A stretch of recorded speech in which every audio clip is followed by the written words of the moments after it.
Assalamualaikum warahmatullahi wabarakatuh.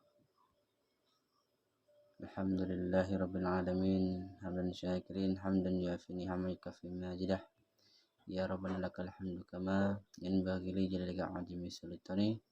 Allahumma salli ala sayyidina Muhammad wa ala ali sayyidina Muhammad. Ma ba'du.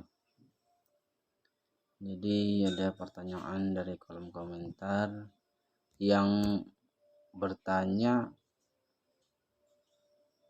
bagaimana cara menghindari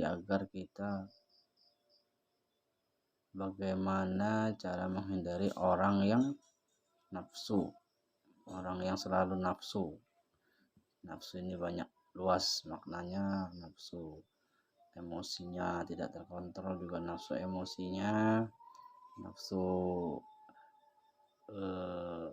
birahi juga bisa dikatakan nafsu, dan nafsu ingin menang sendiri. Namun akan saya jawab kaidah ataupun cara agar kita bisa melawan hawa nafsu sesuai yang Rasulullah SAW ajarkan.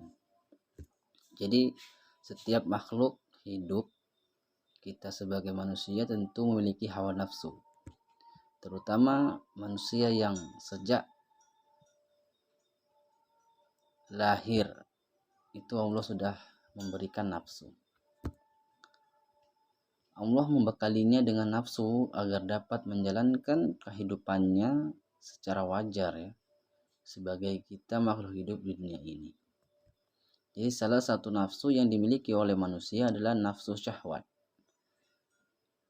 Jadi nafsu syahwat ini dapat mendatangkan kebaikan bagi kita sebagai manusia apabila kita kelola dengan baik.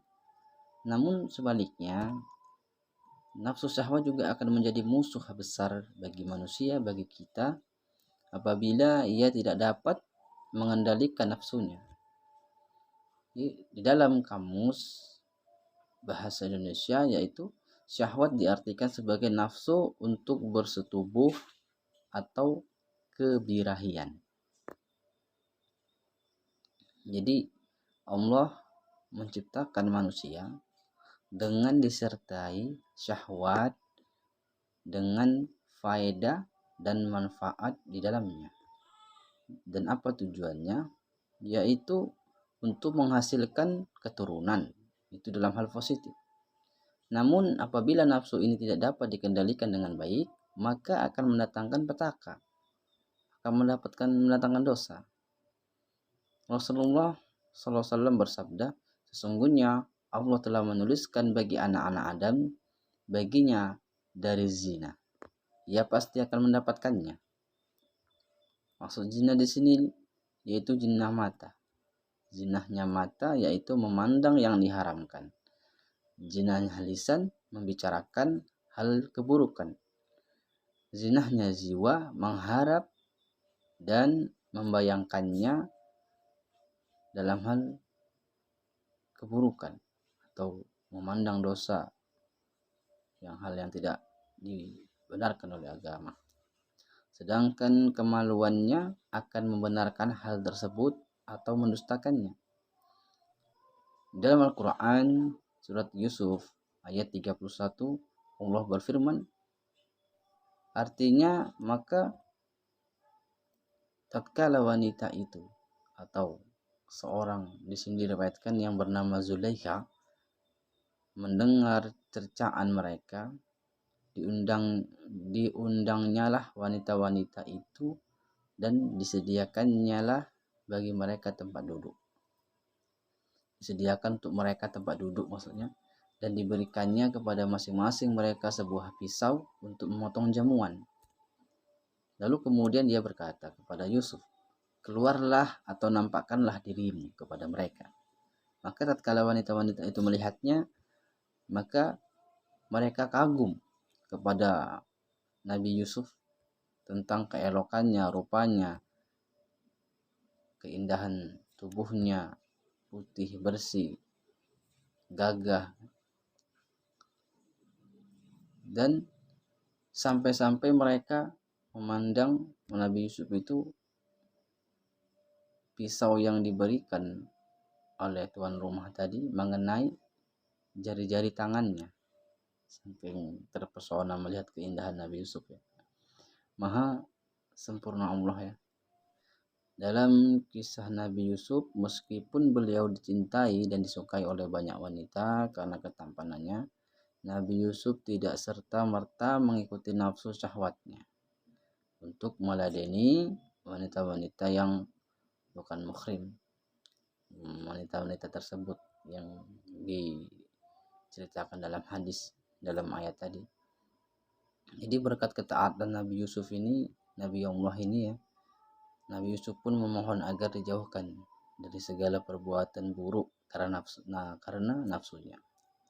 Jadi cara-cara mengendalikan nafsu syahwat ataupun cara-cara untuk mengendalikan hawa nafsu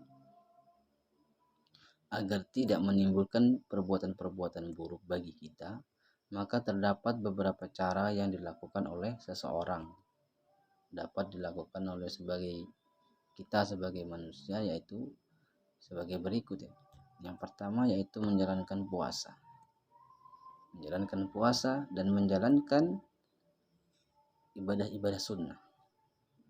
Puasa Senin Kamis ataupun puasa yang dikhawatirkan di hari itu kita banyak melihat keburukan ya, atau mungkin bepergian atau mungkin ke pasar ya. Jadi kita disunahkan untuk berpuasa agar menjaga zinah mata tadi. Maka dengan puasa juga seseorang tersebut juga berlatih untuk mengatur hawa nafsunya. Puasa akan membuat seseorang menjadi terlindungi dari kerusakan akibat nafsu syahwatnya. Di dalam surat Al-Baqarah ayat 183 Allah berfirman, Ya ayyuhallazina amanu kutiba alaikumusyamu kama kutiba alal ladzina min qablikum la'allakum tattaqun.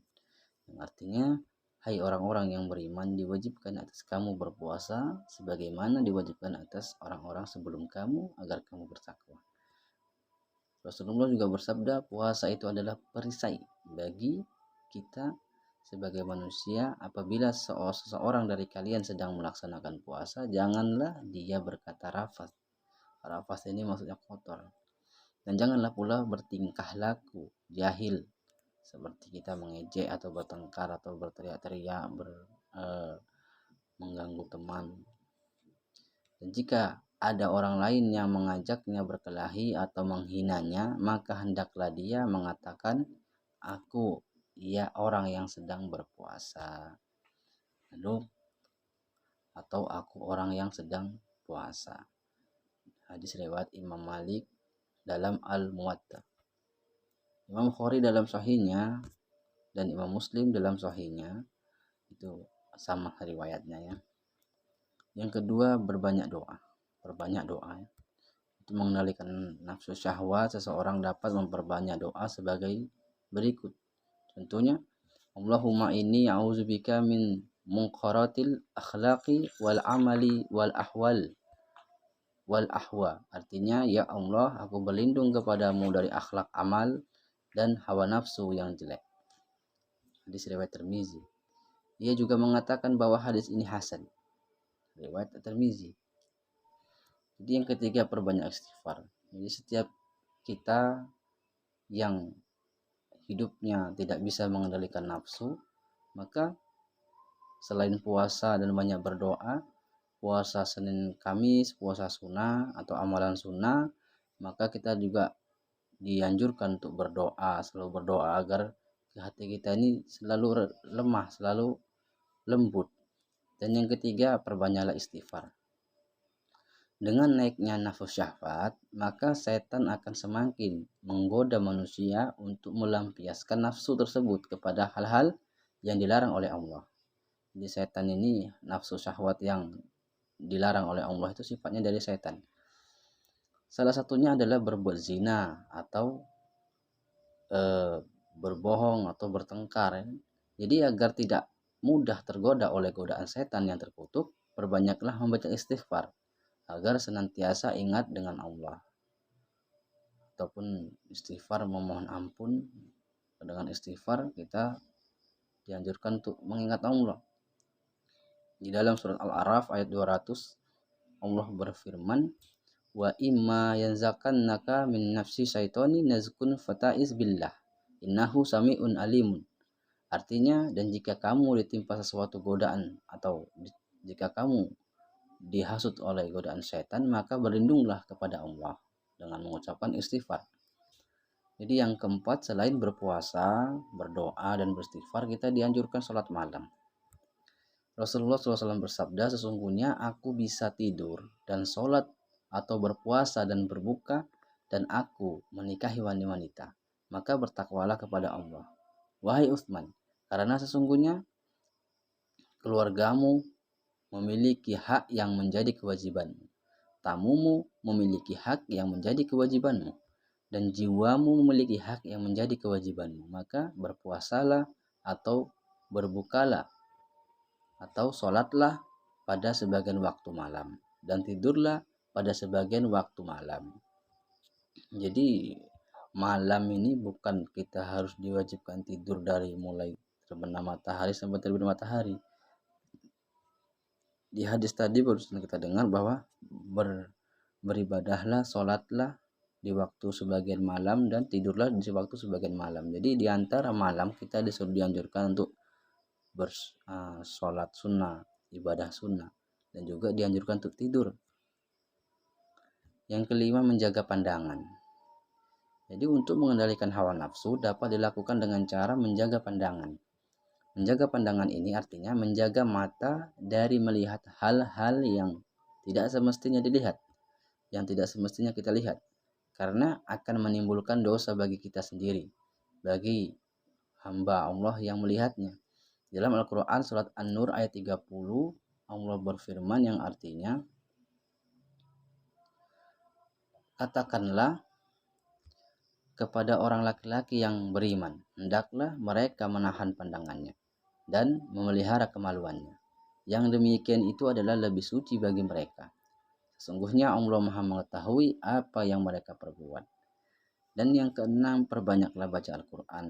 Allah berfirman dalam surat Ar-Ra'd yang artinya, dan demikianlah kami telah menurunkan Al-Quran itu sebagai peraturan yang benar dalam bahasa Arab, dan seandainya kamu mengikuti hawa nafsu mereka setelah datang pengetahuan kepadamu, maka sekali-sekali tidak ada pelindung dan pemelihara bagi terhadap siksa Allah. Jadi maksudnya ketika kita udah dibekali ilmu tentang nafsu, cara untuk mengendalikan nafsu, dibekali ilmu cara untuk beribadah, lalu kita tetap melalaikannya, maka kata Allah, tidak ada pelindung dan pemelihara bagimu terhadap siksa Allah. Artinya lebih bagus kita tidak berilmu dibandingkan kita berilmu bagi orang yang mengerjakannya. Satu contoh, kita telah belajar bagaimana cara untuk menahan hawa nafsu, menahan kita agar tidak selalu nafsu yang tidak diridhoi Allah. Lalu kita belajar. Setelah kita dapat ilmu, kita tetap dengan keegoisan kita tetap dalam dibalut dengan nafsu oleh setan. Maka kata Allah, tidak ada pelindung bagi manusia yang telah tahu ilmunya namun tetap berbuat. Maka tidak ada pelihara bagimu terhadap siksa Allah. Jadi tidak ada hal yang nggak mungkin bagi Allah untuk menyiksa hambanya yang telah berilmu apabila dia tetap berbuat keburukan. Dan yang ketujuh, berkumpul dengan orang soleh. Salah satu hal yang dapat mempengaruhi perilaku seseorang dalam lingkungan pertemanannya, lingkungan hidupnya, lingkungan bermasyarakatnya, maka dari itu berkumpul dan bertemanlah dengan orang-orang soleh, agar tidak tergiur untuk mendekati perbuatan-perbuatan yang tidak baik yang dihasilkan oleh hawa nafsu syahwat. Kalau teman kita baik, maka kita juga akan menjadi baik. Apabila teman kita buruk, maka kita ikut buruk. Jadi kalau kita mau baik, menjadi orang baik, maka berkumpullah dengan orang-orang baik. Dan yang kedelapan, menikah. Tuh, ini nikah identik dengan nafsu syahwat. Apabila kita telah menikah, maka kita sudah mempunyai tujuan syahwat kita. Menikah salah satu cara agar nafsu syahwat dapat digunakan secara positif dan justru mendapatkan pahala adalah dengan menikah. Dalam hadis Rasulullah SAW bersabda, "Wahai para pemuda, barang siapa di antara kalian yang mampu menikah, maka menikahlah. Karena menikah lebih dapat menahan pandangan dan lebih memelihara kemaluan. Dan barang siapa yang tidak mampu menikah, yang tidak mampu, maka hendaklah ia berpuasa. Karena puasa dapat menekan hak syahwat sebagai tameng kita untuk tergoda dari godaan syaitan." Diriwayatkan hadis riwayat Al-Bukhari. Yang kesembilan yaitu mencintai Allah dan Rasul dengan tulus. Salah satu cara untuk menghindari nafsu yang tidak dibenarkan oleh Allah yaitu mencintai Allah dengan cara beribadah dan mencintai Rasul dengan cara mengerjakan sunnahnya. Di dalam surat At-Taubah ayat 24 yang artinya,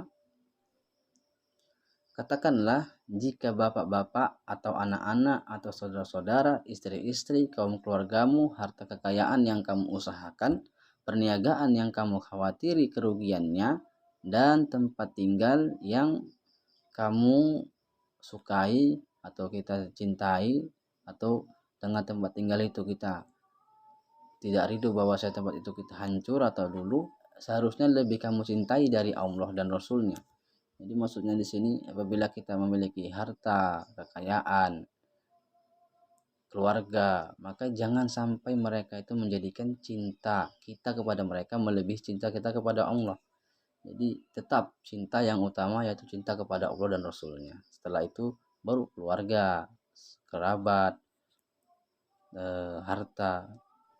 Dan yang terakhir ya, yang ke-10, menghindari pemicu naiknya nafsu syahwat. Cara terakhir adalah menghindari pemicu naiknya nafsu syahwat. Dengan cara bagaimana? Yaitu dengan cara menjaga pandangan dan jaga jarak dengan lawan jenis. Jadi setiap makhluk hidup memiliki hawa nafsu, terutama manusia. Sejak manusia lahir, maka kita dibekali hawa nafsu. Maka nggak mungkin kita sebagai makhluk hidup itu tidak mempunyai nafsu. Hanya saja nafsu itu terbagi dua, yaitu nafsu yang positif dan nafsu yang negatif. Nafsu yang positif yaitu seperti nafsu melihat keindahan Allah ataupun melihat hal-hal yang dihalalkan. Sedangkan nafsu yang negatif yaitu nafsu yang ditemukan oleh setan. Semoga apa yang dijelaskan tadi dapat dipahami dan terkhusus bagi yang bertanya ya, cara untuk menghindari nafsu ataupun bingung bagaimana cara agar kita orang yang nafsuan lalu bisa terlepas dari itu. Maka menurut Rasulullah, menurut Islam, ada beberapa poin yang telah disampaikan dan masih banyak mungkin jawaban-jawaban yang lebih dari yang saya jabarkan. Saya sudahi, wabillahi taufiq wal hidayah. Assalamualaikum warahmatullahi wabarakatuh.